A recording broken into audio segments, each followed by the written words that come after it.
So we have the Fram Fresh Breeze cabin air filter, Arm & Hammer.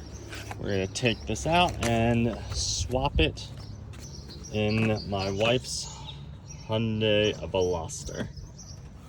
So it's pretty simple. You just open up a glove box, if she can get in there. I just gotta get this out. Yeah, pop that out. There's the old air filter. You should crank that out.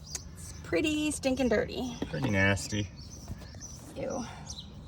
The old one, throw that out here. So that's what the old one looks like. And we got the new one, comes in the bag. Just pull it out.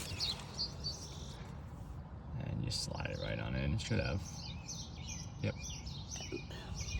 It'll have an arrow telling you which way to put it in.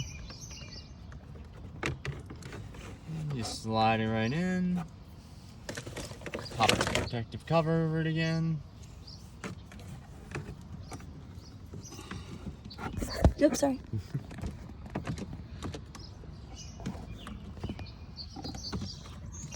Try to do it when you can't see what you're doing. But that's how you do it. Pretty simple once you pop that back in.